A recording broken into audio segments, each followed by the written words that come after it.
Hi. Here's part one of our lecture on graphs. As mentioned in the week at a glance, we're going to take graphs and we'll split it into two parts. So part one is a lot more definitions, and then part two we'll talk more about applications. Just kind of bear with me here. This first part is maybe a little dry, but you'll need it. So we're going to look at some basic terminology and concepts, some graph structures, and maybe how to, it says implement graph, but basically I'm just going to worry about graph traversal, and then we'll stop there. So some of the basic concepts here is a graph is basically a set of vertices or nodes, and edges or links between those vertices or those nodes. So each vertex, each node is a thing, a city, an item, a person. Think about Facebook. All your friends are vertices, and then how you're connected to each other would be the edges connecting them. So an edge, basically, what is it? It's a representative of two vertices. So you and your friend are connected, and that link between them is an edge. Now, graphs are somewhat similar to binary trees, but no restrictions on connections between them. So all bets are off. You can have as many things connected to each other. And with any luck, hopefully you've got friends on Facebook that have the same friends, and all of them are still connected. There is no restrictions as to how much can be connected. So I guess I could do this, make it a little bit easier. Okay, so that's what we got there. Now, just because I've got a connection between two nodes or two vertices, I can have what they call a direction. I can have a flow of data going only one direction. In that, if you have a graph that has direction implied in the edges, that's called a directed graph. If it's an undirected graph, that means there is no edges, have no directions.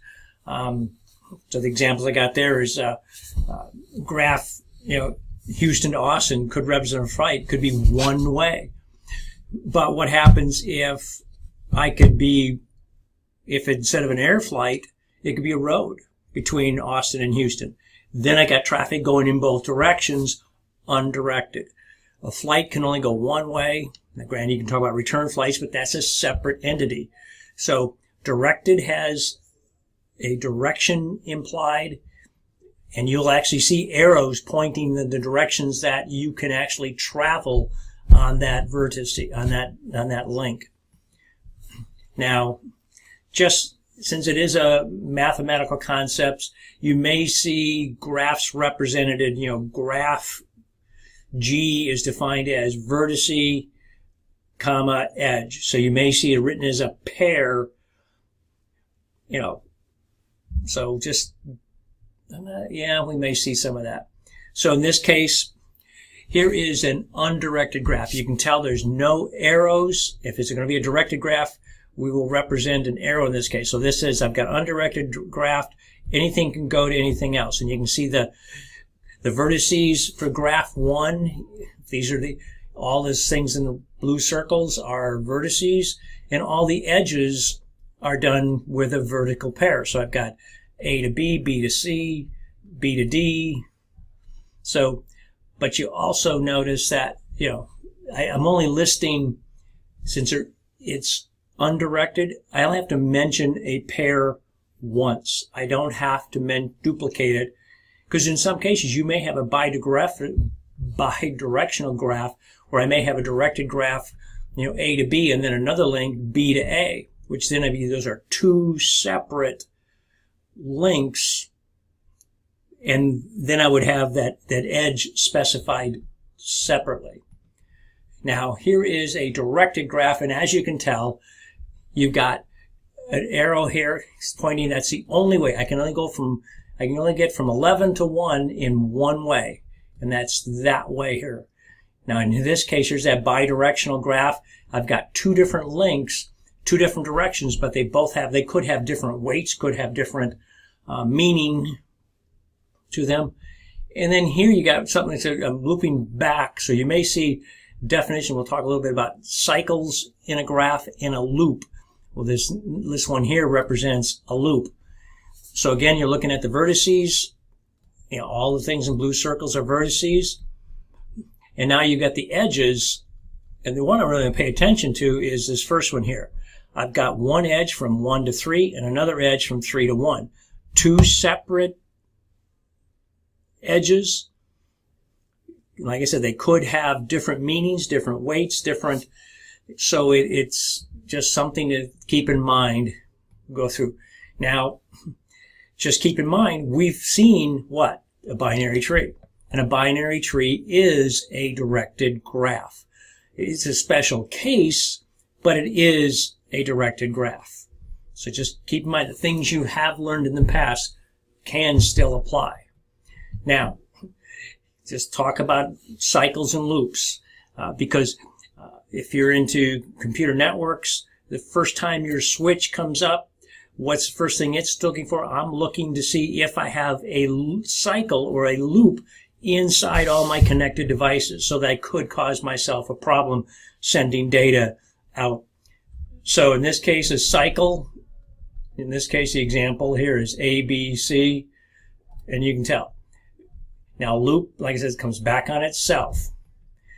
Now, another definition is whether it's connected or disjoint.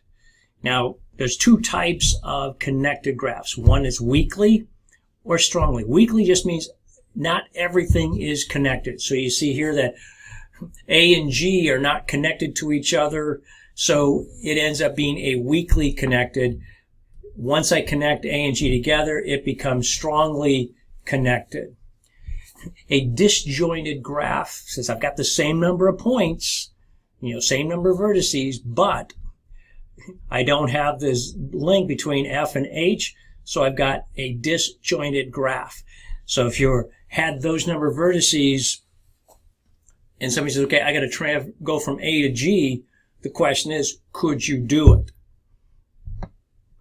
In a weakly connected, the answer is yes. In a strongly connected, yes.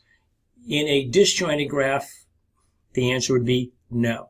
So just getting these concepts in your head about weakly, strongly connected, and disjointed graphs, not that I'm going to ask you to write a program to do that, but just keep in mind that sometime in your programming future, you may want to do that.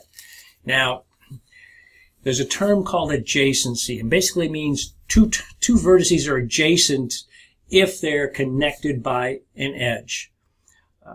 So if they're connected by a directed edge, so it means there's a direction to it, there's an arrow to it, the first vertex is adjacent to the second vertex, and the second one is adjacent from. So just making sure your terminology is correct.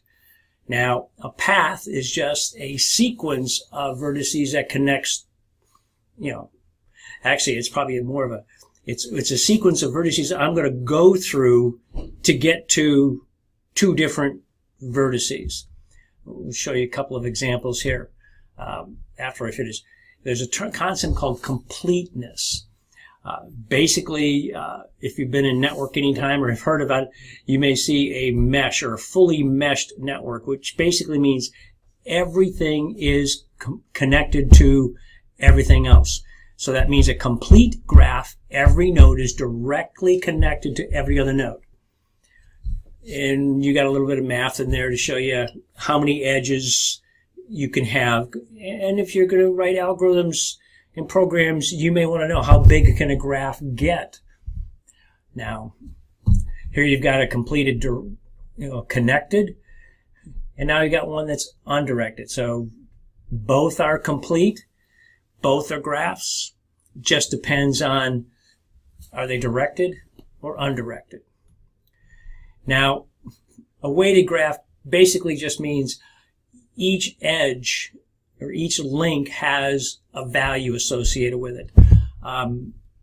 Maybe the cost of moving between point A and point B, whether it could be the distance traveled or how much it costs to pay tolls between two cities. And then if you're going through an entire path, the cost between those two destinations, source and destination, would be the sum of all the weights along the edges that you took.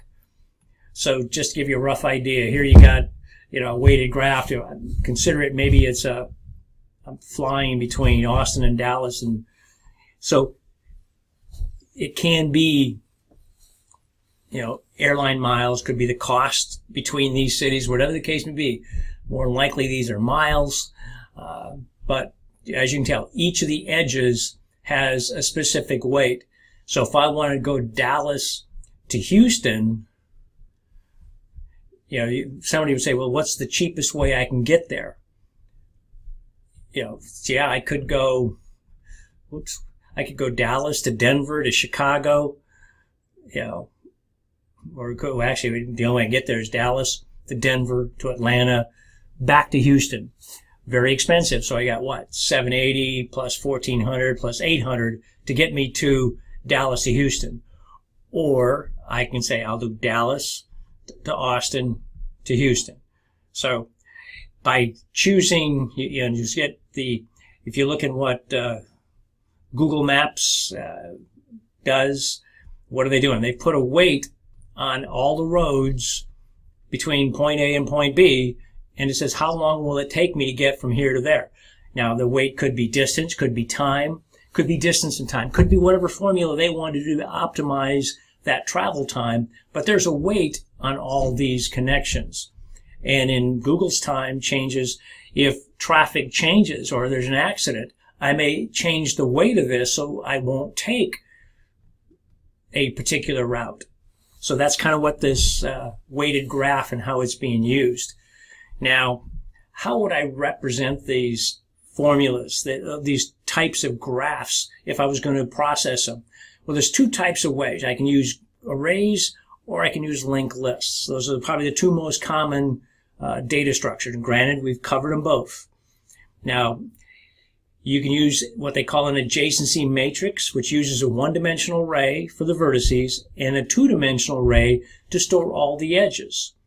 Or an adjacency list is basically uses a linked list to store the vertice and then a two-dimensional array to store the edges. So we'll take a look at some of those. Now, if I'm looking at the array-based, the edges are represented in that adjacency matrix, because usually an n by n, so a number of matrices that you're using. Row 0 contains the edges that start at vertex 0, and it could be Boolean values, true, false, whether I got it connected or not, or it could be the weights that are implemented. So just to give you a rough idea of what an adjacency matrix could look like. In this case, all these were just Boolean. Do I have a connection, yes or no? Now you can tell that if it's an undirected, for a non-directed graph, A and B are connected, so I've got to make sure I've got both in there. If it's a directed, it's only in one place. So just one way of keeping data, and it's up to you as a programmer which of these structures you're going to use. Now here's looking at our city graph here. So I've got Atlanta, so I can go between Atlanta and what's number 5? Number 5 ends up being Houston, 800 miles. Number 6 would be to Washington. So I'm storing the actual value, that weighted edge, in this. So if somebody said I'm going from Atlanta here, so I'm going to go in through my nodes and have a list, linked list, or at least an array of nodes and a two-dimensional array of the values of getting between two different destinations. Now your adjacency list uses a linked list.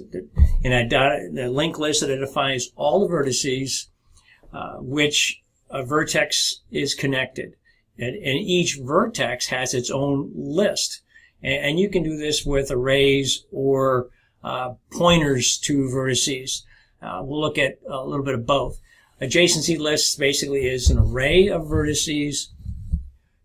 Oops, probably repeated that. So here's an idea of what an array of vertices looks like. Here's my one-dimensional, and here, instead of having that huge two-dimensional array, by using linked list, I only had to have, what, 2 entries. But I had to have, what, node and the weighted value. And then, since it's got to be everything connected to Atlanta, I want to make sure I have that link between them. So I'm definitely storing a lot less space and probably a little less time to process. A lot less data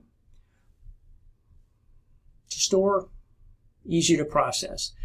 Now, if vertices are stored in the linked list, each points to the next node in the vertice next to the adjacency list. Now, here you got the same thing here. I got a linked list, but so instead of this array pointing to items, now I've got a linked list, and now I'm connecting my cities together and pointers to the different nodes that I'm going to. So just a different way of processing, and based on the problem you're trying to solve, it's going to allow you to choose. Because the question is, which one do I choose? Now, the array-based is fast, adding in querying edges, but it uses tons of space. So it's one thing to keep in mind. Linked list has a big O of n to be able to, how much to store the graphs, but only n squared if there are a lot of edges. So, of course, if I'm walking the edges, what do I got to do? I've got to walk through all the lists to get there. So it's just depending on how you want to process the data. And that's what, as a program, you're going to look at what problem am I trying to solve, see if I can structure the data in the most optimum way to write the code. So I want that data structure and code to kind of mirror each other to get the best implementation. Now, let's talk about applications. So once I've got this graph, what's the biggest thing we've done in binary trees or any of the structures we've done? Traversal. It's probably the biggest thing most people want to do with a graph is how do I get from point A to point B? So it's the most common function. So there's definitely multiple ways of doing it. Because traversing a graph is independent of the graph itself, the graph methods end up separating, for different methods. So the question is, there are 2 major ones using. There's depth first, or there is breadth first. So I'm going to either go deep in my data structure, or I'm going to go across broad ways in processing the structure. Now, so the depth first search is going to follow past the first. Far as possible, I can, before I get to a dead end and maybe have to backtrack. So you remember your post-order traversal in binary trees? You got to a point you had to backtrack up to the previous node before you can process down. That's what backtracking is. So I could process this depth first. I'm going to go as far as I can until I go, oops, I can't go any further, and go from there. Now, when would I use this? It's great for checking if a path exists between 2 cities. Because that way, once you get to a point, you got to backtrack. Whoop, path doesn't exist. We're done. So it's a very fast way of doing it. So here's just a depth first. So I'm going A to B to E. Of course, I got to go back up to B and then back to F. So I'm going to go as far down as I can and come back up. Now, the algorithm to do this is you're going to add nodes in an adjacent start with. You're going to basically use a stack, and I think we've used that in the past when we're processing deep trees. What am I going to do? I want to start the node. I'm going to pop the node on off the stack, examine it, and I'm going to keep going down this stack until there's nothing else until the stack is empty. So here's our flight example again. And what am I going to do? If I'm flying from Austin to Houston, I want to put Austin on the stack. Then I would say, okay, now what other cities do I have to go through? This is Dallas and Houston are two options.